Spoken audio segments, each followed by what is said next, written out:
Hello, everyone, and welcome to the JMA podcast. I'm your co-host, Jeremy Fairhurst. I'm going to be doing the announcements and intro and all that fun stuff today. I'm going to be honest, I don't even remember what episode we're on, but I know that we have Kestin McClain on again today. We're going to talk to him about how his pro fight went, what he's been going on, and we've also got some upcoming events as well. I am totally going to read these off of the list. So I just want to make sure. I've got Donnybrook Fight Promotion. That's in Bear, Vermont at 9:13. It's at 9:13.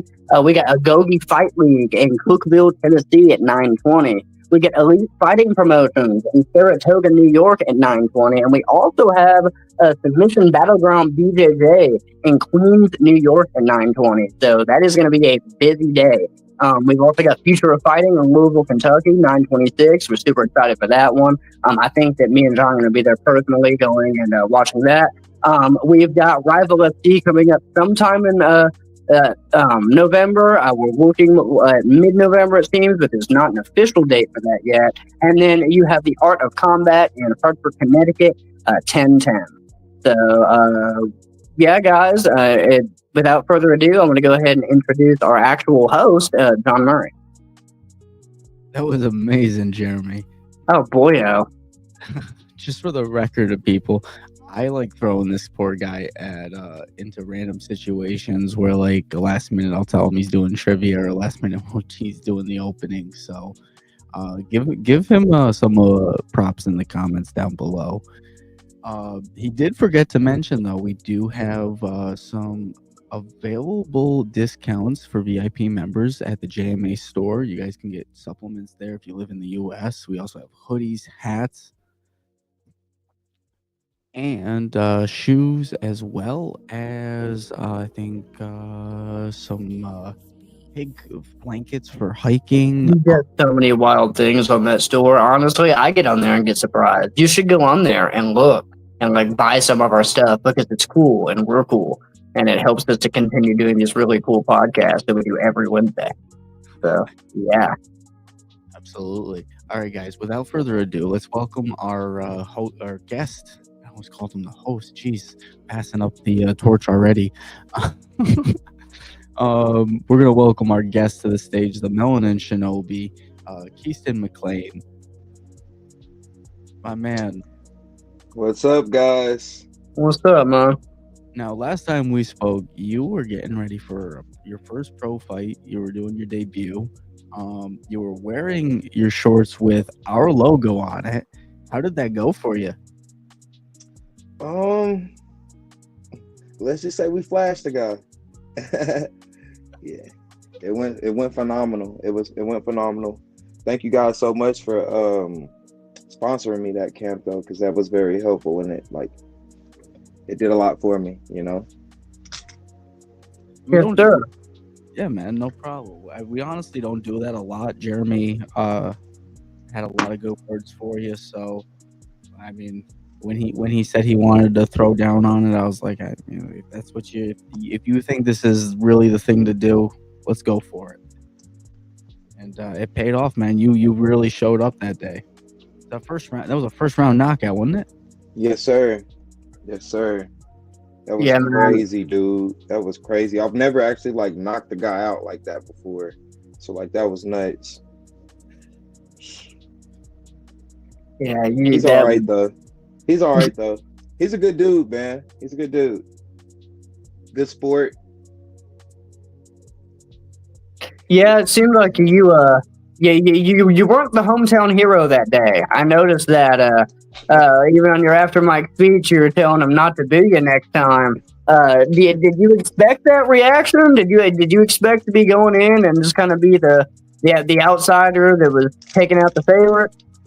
Well, honestly, since the Louisville crowd, I'm always fighting the hometown dude when I go down there to Louisville. So like they knew me when I got there though, but they weren't necessarily booing when I was coming out and stuff like that. I was really just giving them hell, teasing them a little Okay, bit. I want to You know make what I'm sure I saying? make. It was just quieter than the fuck. You know what I'm saying? They were just looking like, oh, it's that guy. That guy's back again. That's how they were just, you know what I'm saying? So when I said that on the mic, the crowd actually did a real boo. So like that was really funny. So I thought that was like a really cool like interaction with the crowd. They ended up cheering for me too though. But that was cool. That was really neat. Yeah, man, the way that you just like waited patiently for that knockout and then it came out of nowhere, man. Like, I'll be honest, I was even sitting there on the side, kind of worried. Like, I was nudging Michael, like, bro, he's trying to eat some of these leg kicks, like, and then just out of fucking nowhere, you just hit him with. I mean, I literally there was a crowd interaction with Michael in the crowd at the exact time that your knockout happened. So I had to turn and look at that, make sure everything was cool. And then I looked up, and dude was like falling midair. I was Yeah, dude, that was absolutely insane. dude. Yeah, like that's by far my best finish to date, bro. It was crazy. But you said I was being patient though, cause like I was though, man, cause like when I initially they had told me that he only had 2 pro fights. I get there, I'm standing in a cage. They're announcing his achievements. I'm just, they talking about 4 professional kickbox fights. This is your 7th professional fight, sir? Bro, I was like, what the fuck? So I was like, scratching my head a little bit though. So I was like, man, if this guy's got 7 professional fights, this is my first one. This motherfucker might know something. I should probably pay attention for a little second. So like it kind of like it made me uncomfortable a little bit though, but then they slam the door shut and you just have to be a professional and you have to go on about it though. So it made me like settle in and take a little bit more time to fill him out, because I didn't want to be caught off guard by anything. And he was also like stacking combos up together like really well. And like that was like the first time I fought I guess like a striker that can use their legs that well. He was like using his feet to move me. That was like pretty concerning at first. And then I was just like, you know what? This motherfucker's gonna just keep kicking me if I keep looking at him. Maybe I should go first. And then I made up in my mind, I was just like okay, I'm going first. I'm not now, because I paused for a second. And then I was like, okay, now. And then I went, and that's how I ended up with my hand being raised. So here's the crazy question. What do you think the biggest, learning experience was from going through that first fight? I learned how good my problem solving skills actually are. Like my fight IQ is a lot higher than I thought it was, and evidently it's a lot higher than a lot of the people watching thought too, though, because everybody's just saying to me, it surprised me how composed you are, how composed you were. I'm like, dude, I was just chilling, bro. I was just trying to win. So the biggest takeaway would just be like I surprised myself. Like I can really put together, like I put that shot together, like it's crazy. And shoot, he's a world-class striker. It might not be like UFC level or caliber or you know what I'm saying, like PFL or Bellator level, but he's a national karate champion, man. He's fought with Bobby Lee. He's a pretty good striker, you know what I'm saying? So like it felt good to be able to I'm just a guy who started striking maybe 3 years ago for real. This guy, bro, I beat that guy. That's crazy. Has this experience changed your approach to training at all? No, it actually encouraged me to train kicking more. So like I have more of a understanding and know-how when it comes to like mixing it up and how to deal with getting kicked or kicks coming at me. So I'm not necessarily only checking them and blocking them anymore. We're using them to the full advantage now. You know what I'm saying? So we're making guys pay for lazy kicks and making guys pay for slapping their feet out there. You know what I mean? Okay. Yeah, that's going to be crazy, adding that to your arsenal too, because I remember when you first started going to Bushido, and you just had that wrestling background, and you were just wrestling everybody and doing a phenomenal job. And then it seemed like the farther you went into your amateur career, and I know we talked about this last time, you said you started to realize people like the knockout a bit more, and you started getting crazy on the feet. But like seeing the evolution in your striking, man, like even like with Brandon, looking at your mitts with him a year ago versus now, while watching you the other day, that was nuts, man. So, like, can you talk a little bit about, like, the evolution of your striking?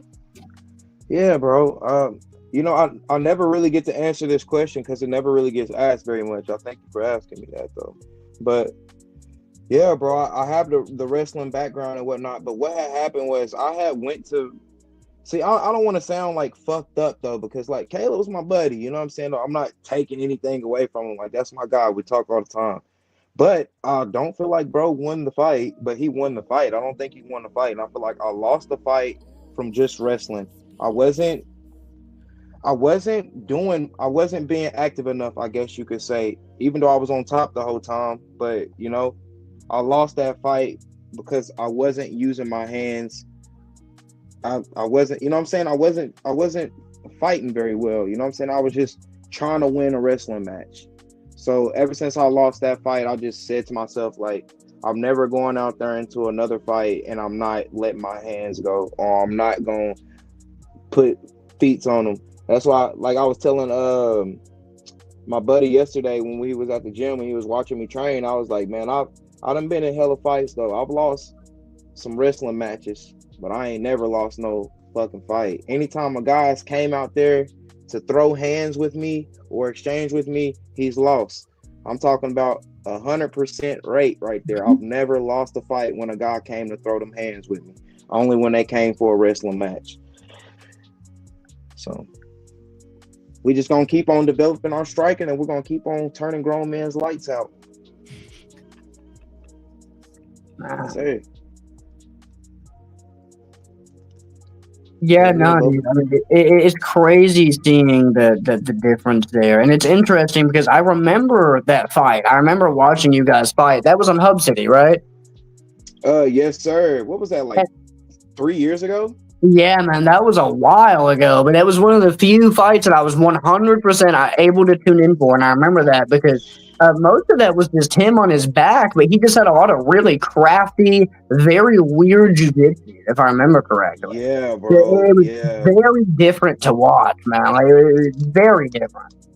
Hey, but that was a very good fight for him, though. It was very good for him to overcome that adversity because, it was very intense that night. And, that fight changed the whole trajectory of his career. Like, he went freaking up after that, though. So, you love, it's like one of those situations where you love to see it, though, but you hate when it happens to you. You know what I mean? Yeah. But yeah, man, no, and a lot of people don't seem to understand that. Like, you can go in there and have a fist fight with somebody, and win or lose, you're gonna have more respect just from stepping in there in general. Like, I ain't gonna lie, I didn't want to freaking hug him after he beat me because I was pissed the fuck off, though. But we got back to the hotel or whatnot, though. I dapped him up, though, and we prayed together, and then that was that. That was that. And ever since then, we're just cool peoples, man.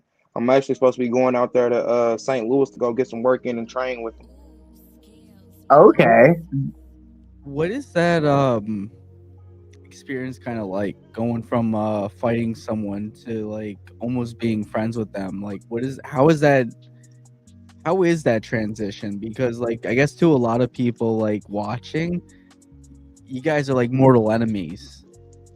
Yeah, because they don't understand the game. I guess that's like only to what do we call those? What do they call those on the internet? Casuals. Casuals. Yeah.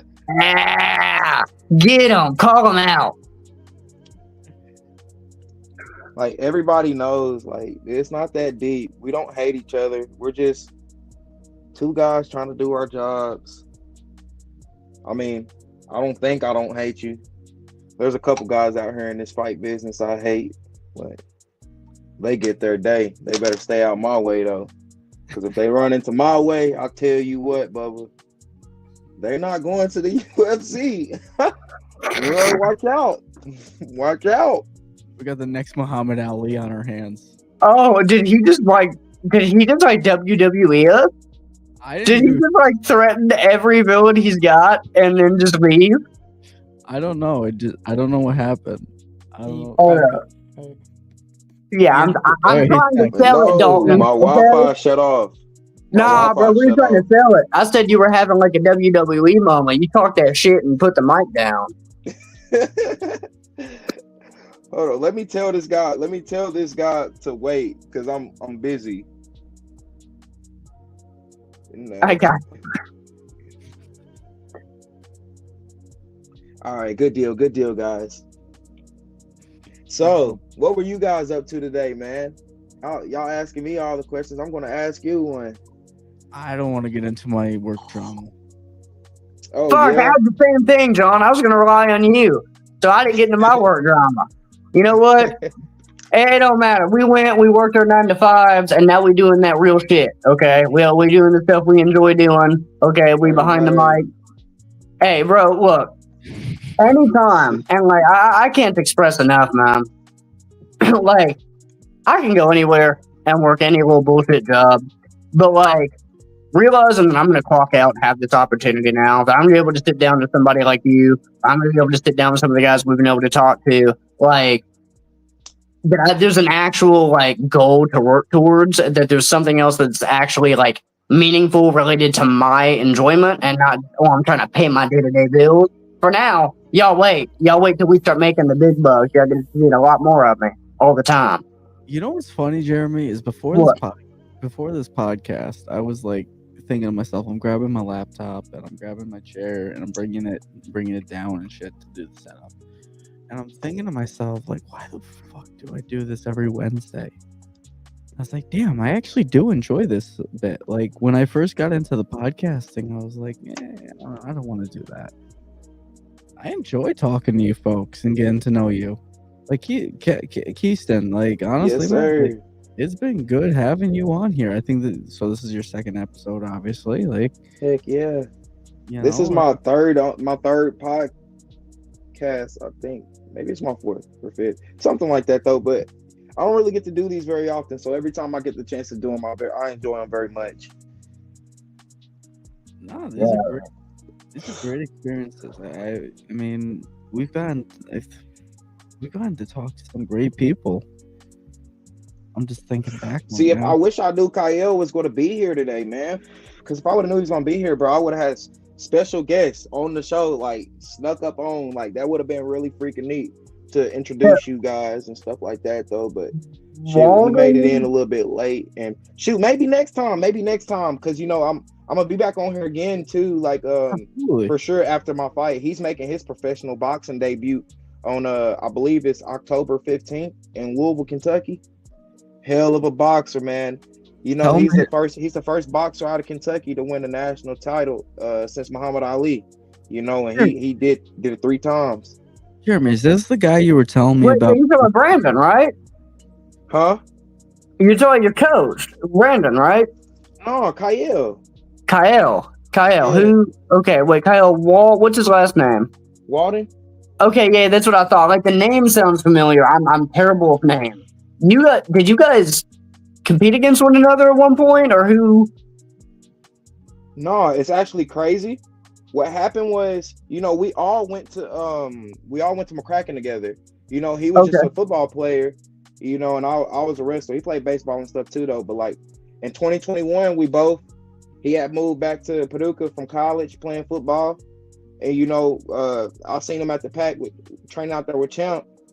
And I was like, you be fighting? And he was like, yeah, I'm trying to. And then he was like, bro, my fault. I got distracted by a text. But he was like, yeah, man, I'm trying to get my first fight and, you know, stuff like that. So I was like, shoot, me too. So we just started training together. We bonded. Real good. And we just been chasing it ever since, man. It's crazy. You know what I'm saying? Because we both was number 4 in North America or United States at 155 and 156. You know, we trained hours together at a time, man. We both was working night shifts. We meet up with each other at the pack at about like 7 o'clock when we both got off, and we be there till 12 every day. 7 to 12, go home, take a shower, get ready for our nights. But that was crazy though. That's my brother, man. We definitely bonded through the work. Okay, man. That's what I definitely feel like I'd seen the name a lot on your socials. I didn't want to like say the wrong name, and out there, Michael definitely just called me a casual in the chat because I should definitely have known who that was right off the rip. But that's phenomenal. Yeah, man, we'll definitely have to get you guys on here sometime because I definitely have seen him on your stuff for a long time, and I've definitely heard you talk about him before. Yes, sir. So, like, man, speaking of, you're talking about going to Apex and everything, tell us a little bit about what it's like training over there, what your regimen is like nowadays. How have you evolved now that you've gone pro? What's changed? Because you definitely looked like it when you were hitting those pads, man, and you look so much bigger.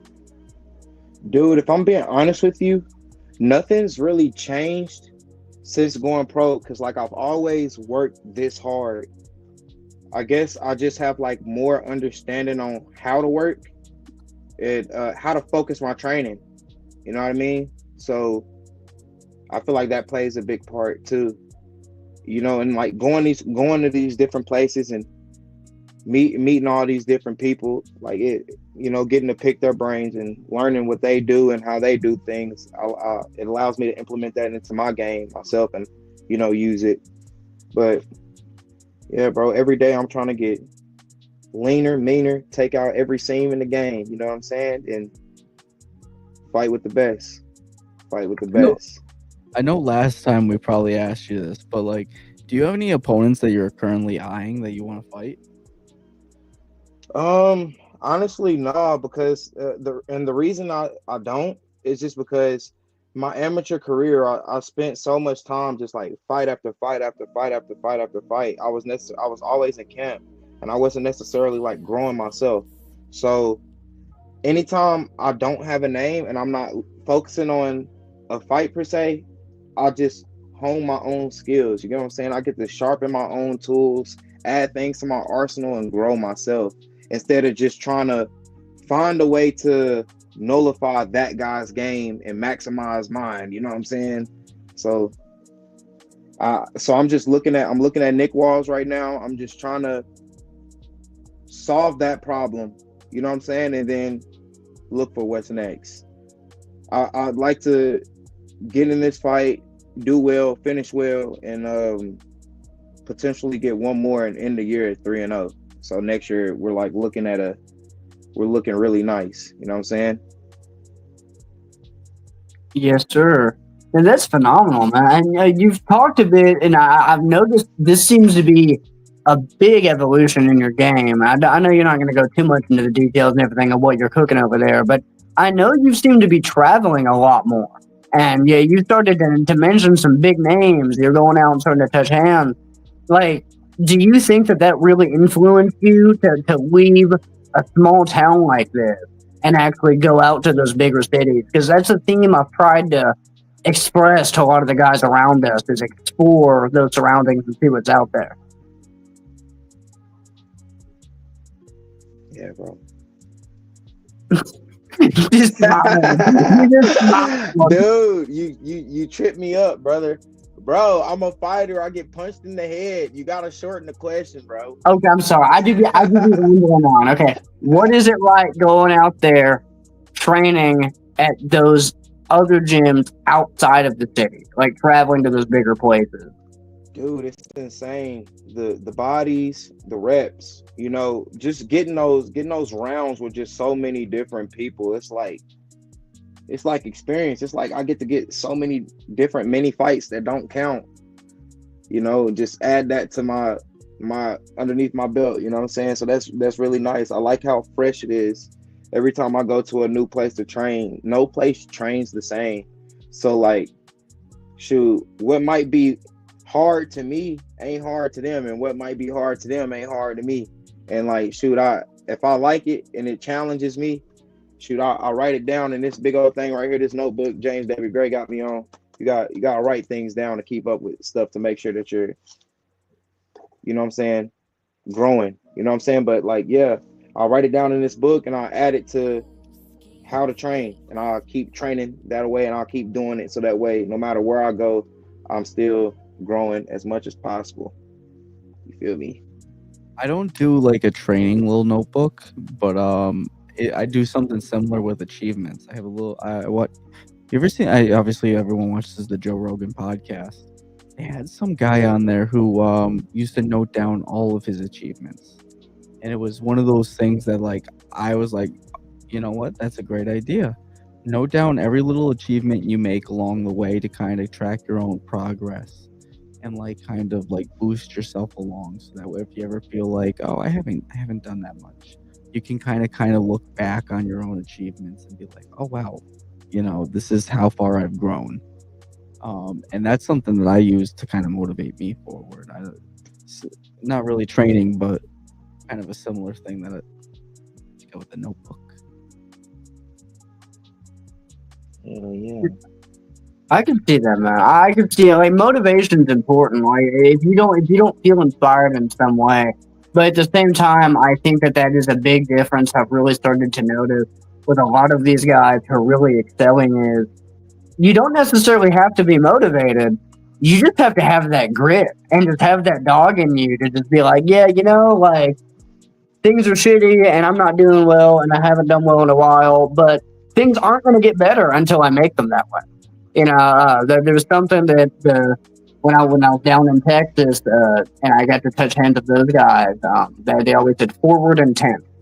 And the way that they explained that to me was not only was that a concept and a principle in the Wing Chun and what in the movements and the fighting principle, but just in life in general, regardless of what's coming at you, you've got to keep going forward.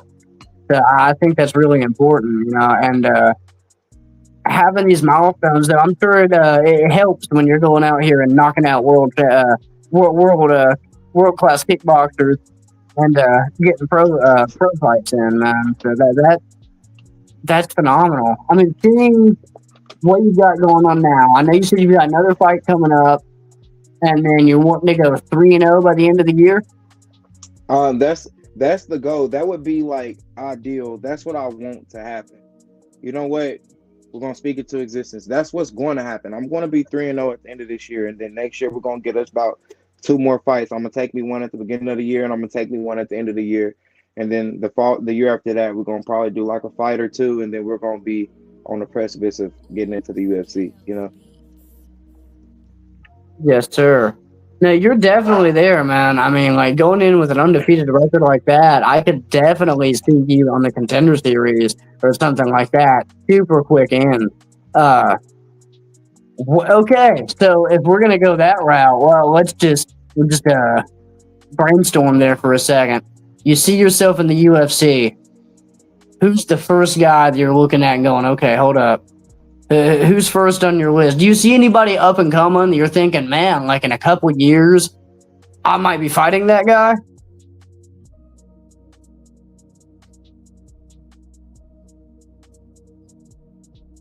Oh, Don disappeared. My phone didn't know. Like somebody just called me. I had to hang up. No, you're good, bro. No worries. But you were asking me like, is there anybody like in the UFC that I would fight? No, I'm saying like, are you looking at this now? And it's interesting as a fan looking and seeing. I'm starting to watch some of these UFC fights, and I think, man, if you're going to be in the UFC in a couple years, some of these guys on these prelims, you might end up in a cage with by the end of it. Has that ever crossed your mind? Yeah, I definitely, when I watch fights in the lightweight division, I definitely look at that. But the first thing that really goes to my mind is like, damn, bro, these guys are kind of huge. Do I need to go to 145? And then I was like, yeah, nah, I'm staying at 55. I'll go to 45 if Dana White tell me to. Yeah, that's one thing that I've definitely never understood is how you guys cut the amount of weight that you do. I mean, like, especially. It's no fun, brother. It's no fun. Yeah, I don't think that people respect that enough because the stuff that you guys go through. I mean, like I've seen Michael go through it. I've seen you go there. Just even sitting there in the sauna with you guys, like I'm nowhere near that level, and just, it's a different experience. You have a lot of, and I think it also warps people's perception of weight. I think that there's people out there, like a casual fan, they go out there and see a fight at 125, and they go, "Oh yeah, I could beat that guy up. He only weighs 125 pounds." Like, and, that guy's Man, only 125 has some of the most killers in them, bro. I Not say it all only the time. that, They're one of my favorite fights to watch. Flyweight fights and heavyweight fights are my favorite fights to watch. Because flyweights be doing everything, and heavyweights, it don't even take much. Them fights are very exciting. Yeah, and the changing, the level changes, the sequences. It seems like the technique, the smaller the weight class, just goes through the roof more and more. Yeah, man, it's just different because, and then you look at some of these guys, like didn't Davison Figueiredo walk around like 160 or something when he was the 25-pound champ? Dude, that wouldn't surprise me. People like Spencer, bro, they walk around and like he walks around, he can get as big as to like 170, bro. He fights at 135. That dude is a freaking killer. How do you prep for your weight cuts? Shoot, brother. Lots of green, lots of white meat. Shit. Yeah. And lots of chia seeds and bananas. I don't even meal prep. See, that's why I need a wife for. Do you find that the dieting part comes easy for you? I actually think dieting is the hardest part. Losing weight's not hard, because like I can mess around, because I damn near drink a gallon of water every day. It's nothing for me to lose about 5 to 10 pounds in one training session. You know, it's nothing for me to lose that much weight. It's just about like keeping it off and making sure it's constantly going down. You know what I'm saying? The kitchen and the fight be harder than the kitchen. The fight in the kitchen be harder than the fight in the cage. I said the kitchen and the fight. Yeah. What tip would you give to an upcoming fighter and amateurs getting ready for a weight cut? Stay hydrated. Don't go to practice and think if you don't drink much water, you're gonna lose more weight. You're not doing yourself no good right there. You're just breaking yourself down. Stay hydrated. The weight will continue to roll off. Make sure you're eating good portion sizes and you're fueling your body to make sure that you can train hard. The way to come off, don't starve yourself. Just eat clean. Stay hydrated. Good advice. Solid advice.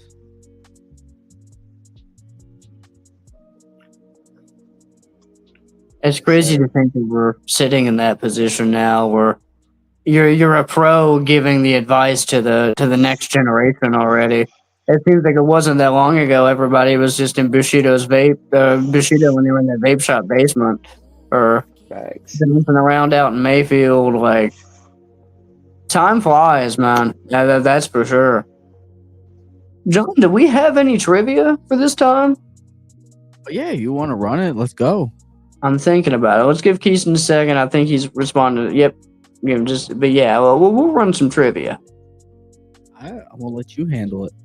Oh, you want me to handle it? You got me doing the announcements. You got me doing the trivia.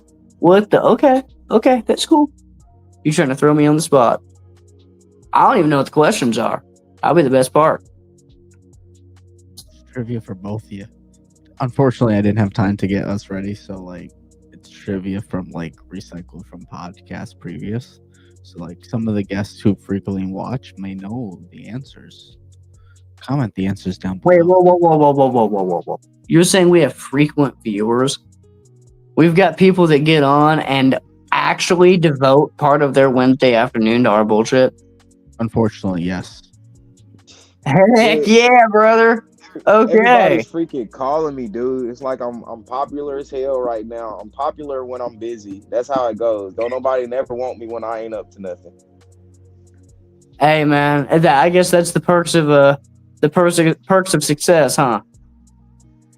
Shoot, man, I'm trying to be successful, man. One day at a time, brother, man. One day at a time. I gotta find me a do-rag. One podcast episode at a time. All right, Jeremy. Let's get. Ethan, are you down for some trivia? Hell right. I bet. Let's run it.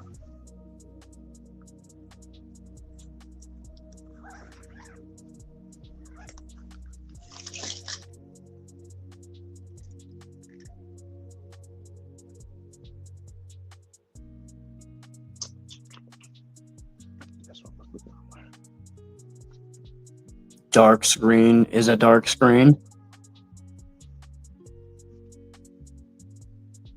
She wants some Marvin Gaye, some Luther Vandross.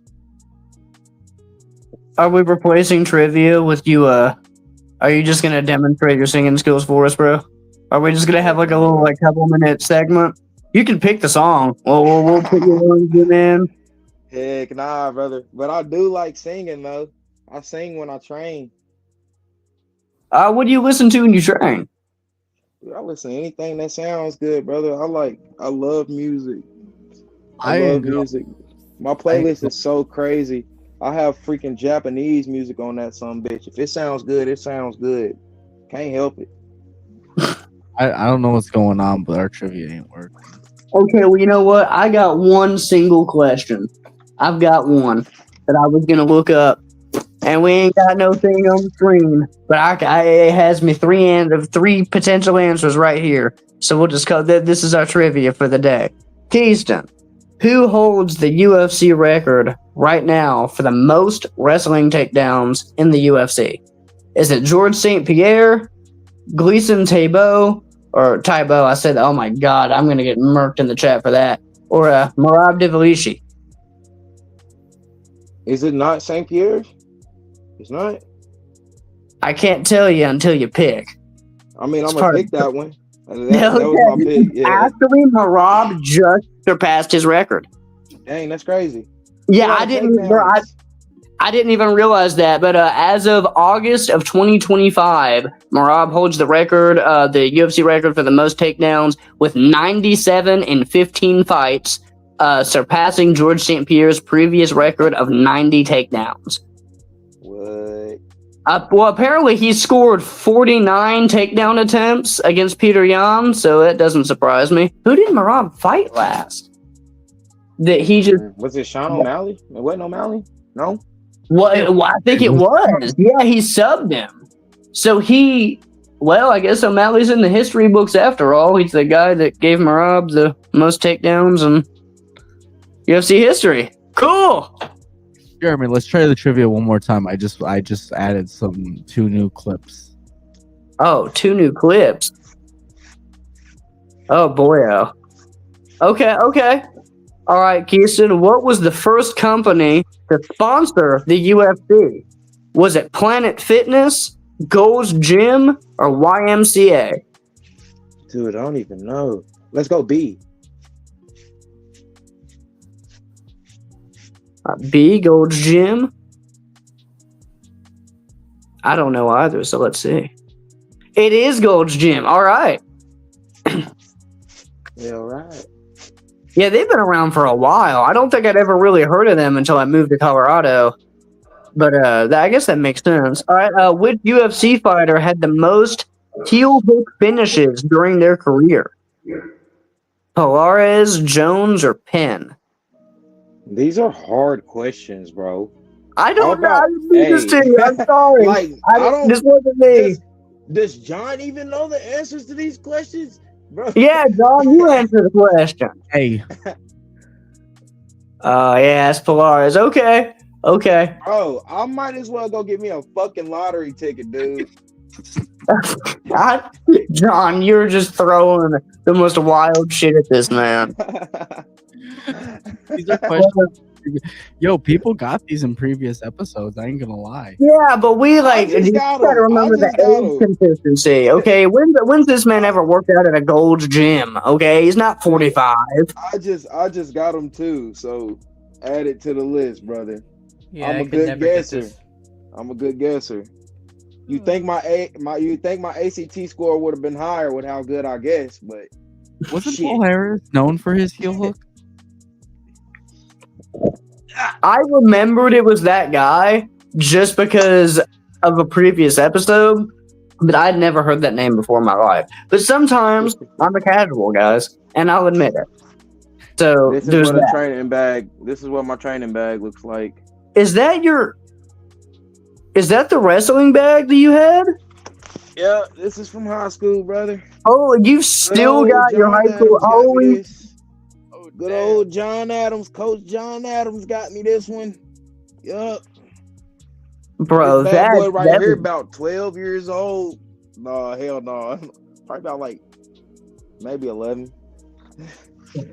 Some bitch is 11. This motherfucker right here, boy. bro, yeah, because it's 2025. I was a freshman 10 years ago. Yeah, me too. 11 years ago, yeah, and I was wrestling with you for a little. And I think you'd wrestled for like a year or two before me, because I was only in there for like a I year. started wrestling in 6th grade, bro. Oh shit, you didn't even start in high school. You started in middle school. Yeah, see, I didn't even like. Hell yeah. I went in. That shit was yeah. some bullshit. I tell you that. It was fucked up. I was a fat kid and I was just trying to find something to do in the wintertime because football season was over. And I was a WWE fan. So I went to wrestling practice and I thought that there was going to be turnbuckles and top ropes. I get in there, man, I see other fat kids like me along the wall crying. And I see the varsity team running wind sprints. I'm like, what the fuck? I turn around, my mom over there shaking hands with the coach and leaving real quick before I could like tell her that, hey, I'm not doing this. She left real quick though, and she came after practice. So that was the worst practice I've ever had in my life. Bro, after practice, I pick up, I say, Mama, I don't want to do this no more. She said, you've already did a full practice and you can't quit till next year because I didn't raise no quitters. So you got to see it through, my boy. So, shit, brother. I did that whole year. Now. At the end of that year, I said, man, I ain't never wrestling again. That shit's stupid and it's hard. But then the next year came around and I did it again for some reason. And I just kept doing it. So, yeah. I got tricked into wrestling. I thought I was finna be doing fucking jumps off the top rope. I didn't think that I was gonna be wearing a tight ass fucking singlet with my nuts hugged and people freaking running wind sprints. I didn't expect that. But hey. That's a crazy story, man. He was known for not letting go of submissions, got banned from the UFC for it. Oh, he's talking about the heel hook guy. Oh, I didn't know that. Look at Michael being the fucking... Dude, I bet he looked that up. Not gonna lie, that's a shitty way to be remembered. But hey. Yo, I bet you those belts in his photo are fake. But hey, y'all, I'm about to shoot out. It's time for me to head over to the gym. So all right. I'll have to go. Sorry to cut you guys short. I appreciate your No, time. that's good. No, you're good, man. If I can, before you want to give your shout out before we get out? I have to give my shout outs, brother. Yes, sir. I'd like to give a special thanks to Distorted Arts and Imagery out on Broadway, Suite 201, Paducah, Kentucky. That's 3121 Broadway, Suite 201, Paducah, Kentucky 42001. The John Sinclair, Nissan, Critical Combat, and Jmurrayathletics and Southside Combat out there at Louisville, Kentucky. Thank you guys a lot. Yes, sir. Well, thank you for your time, man. For real, we always appreciate it. You have a good practice, brother. Appreciate yes, sir. you, Yes, man. sir. Y'all have a blessed day. Have a good one, man. Stay blessed. Peace. Oh. All right. Oh. I lost Jeremy. All right, guys. Well, it's just me. Yeah, so I guess it's gone. Yeah, well, you know what it is. All right, guys. Well, this has been a fantastic podcast. If you guys enjoyed it, make sure you click like, hit the subscribe button. I'm about to bounce out as well. That was not trying to leave, my bad. There's Jeremy. I'm just on my way through the intro. I was just telling people to make sure they hit the like button, hit the subscribe button. Go check out our previous podcast. We got a lot of great episodes with Jarben Pacheco. We got episodes with Michael Fairhurst, who was commenting down below. Of a previous episode with McDojo Life. If you guys watch any of those types of videos, and make sure you guys check out the JMA store. We got a lot of great products over there. Like I mentioned before, hoodies, hats, stickers, you name it. So it's all over there. There's a discount for VIP members. And until next time, guys, stay blessed. This has been Jmurrayathletics.